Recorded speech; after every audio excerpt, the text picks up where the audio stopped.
Mana bu videoni bitta ko'ringlar o'rtoqlar. Ko'rib mazza qilasiz. Bitta stakan suvni ichib yubordim-da, keyin ketidan yana bitta stakan suv ichib yubordim. Keyin ro'zadorligim esimga tushib qoldi. Nima bo'ladi? Alloh sizni mehmon qilibdi dedim. Demak, ro'zam ochilmagan? Yo'q, ochilmagan. Rahmat.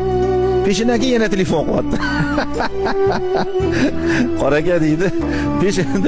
Peshinda hamma atrofimdagilar ovqatlanib o'tirdi. Men bemalol ular bilan ovqatlanib o'tiraman deydi. U nima bo'ladi deydi. Sizni esingizda yo'qmi dedim. Yo'q, ovqatlarni yeb bo'lganimizdan keyin yonimdagilar "Sen ro'za tutgan eding shekilli" deb aytib qolishdi. Qonim to'y bo'ldi. Qorin to'y bo'ldi. Ertalab suv ichdim, peshinda tushlik qilib oldim. Endi bu yoq nima bo'ladi deydi. Siz bizani duo qiling dedim. Siz bizani duo qiling. Allohga yaqinroq odam ekansiz.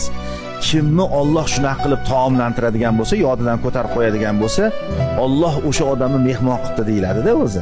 Hatto bir kunda 2 marotaba yodidan chiqib qolsa ham. Ha?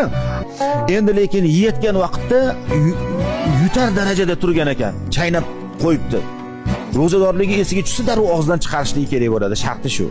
Lekin yeb bo'pti, ichib bo'pti, o'tirib ro'zadorligi esiga tushib qolsa, Alloh uni mehmon qilgani bo'ladi, ro'za ochilib ketmaydi.